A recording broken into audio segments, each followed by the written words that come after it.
कुछ दिन पहले की बात है। मैं अपनी बेटी की जिद करने पर उसे चिड़ियाघर घुमाने ले गई। मैं कद काठी से काफी आकर्षक दिखती हूँ। मेरा रंग भले ही सांवला है पर मेरे चेहरे का नूर हर किसी को अपनी ओर एक नजर देखने को मजबूर कर ही देता है।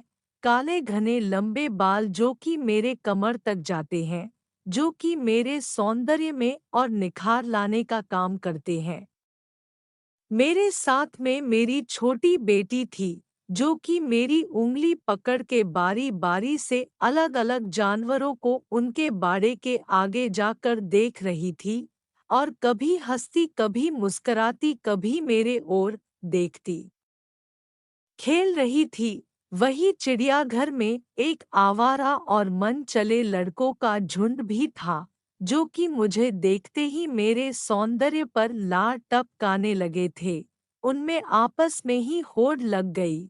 वे एक दूसरे से कहने लगे, वो देख तेरी भाभी आ रही है। तभी दूसरा लड़का पहले वाले से कहता है, चल पगले, भाभी तो तेरी है, मेरी तो जानेमन है। ऐसे भद्दे और अश्लील कमेंट्स करते हुए वे लड़के मेरे आगे पीछे घूमने लगते हैं। लेकिन मैं उन बेशर्म लड़कों को इग्नोर करते हुए अपनी बेटी के साथ मस्ती करते हुए आगे बढ़ती जा रही थी। अपने प्रति कोई भी प्रतिक्रिया न देखकर वे लड़के अब और भी ज्यादा जोर शोर के साथ मेरा पीछा करने लगते हैं। एक लड़का जो सबसे ज्यादा जोश में था, आगे जाकर शेर के बाड़े वाले पिंजरे की छत पर कूद कर बैठ जाता है और गाना गाने लगता है, तेरा ध्यान किधर है, तेरा हीरो इधर है। मेरी और कुछ इशारे भी करने लगता है, लेकिन मुझे उसका गाना तनिक भी विचलित नहीं कर रहा था। मुझे कोई फर्क ही नहीं पड़ रहा था कि ये क्या कह रहे हैं। मैं तो बस अपनी बेटी के साथ मस्ती करने में मस्त थी। मेरा ध्यान अपनी ओर आकर्षित करने के लिए जो लड़का उछल कूद कर रहा था, वो गलती से शेर के बाड़े में अंदर जा गिरा। अचानक से ये क्या हुआ उसे खुद कुछ समझ नहीं आया, लेकिन जब उसे होश आया कि वो शेर के बाड़े में गिर चुका है, उसके पैरों तले जमीन खिसक गई। उसका गाला सूखने लगा। वो चिल्लाना चाह रहा था, लेकिन उसकी आवाज उसके गले में ही दब के रह जा रही थी। बहुत कोशिश करने के बाद वो अपने दोस्तों से मदद के लिए गुहार लगाने लगा, भाई प्लीज मुझे बचा लो दोस्त। लेकिन कोई भी उसकी मदद करने के लिए आगे नहीं आ रहा था। दूसरी ओर जैसे ही शेर ने देखा कोई उसके बाड़े में आ गया है, शेर धीरे धीरे दबे पैर आगे बढ़ने लगता है। शेर के चेहरे और उसकी आंखों का खौफ देखते ही लड़के का हाल बेहाल हो गया था।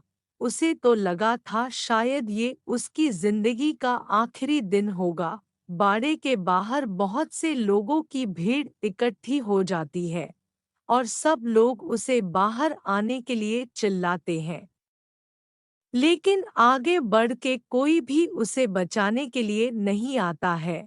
शेर आगे बढ़ रहा था, तभी भीड़ में से आगे आते हुए मैंने अपनी साड़ी का एक किनारा जल्दी से बाड़े में फेंका और चिल्ला कर कहा, जल्दी से पकड़ो। मैंने अपनी पूरी साड़ी उतार दी और बाकी लोगों की मदद से एक छोर पकड़े रही।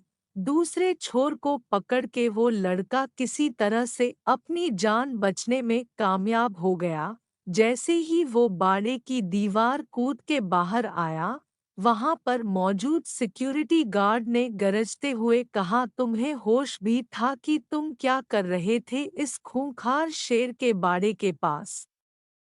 अगर ये बहन तुम्हारी मदद करने के लिए आगे न आई होती, तो तुम अब तक इस शिकारी शेर के पेट में चले गए होते। सिक्योरिटी गार्ड की बात सुनकर उसने एक नजर, आपने अपनी इज्जत की परवाह किए बगैर मेरी जान बचाने के लिए अपनी साड़ी तक उतार दी। आगे से मैं किसी भी महिला को अपनी माँ और बहन की नज़र से ही देखूंगा। फिर मैंने अपने पैरों में पड़े लड़के को पकड़ के उठाया और मुस्कराते हुए कहा, भाई, किसी भी स्त्री की इज्जत उसके बदन पर लिपटे चंद वस्त्रों में नहीं होती और न ही उसके किसी विशेष अंगों में होती है।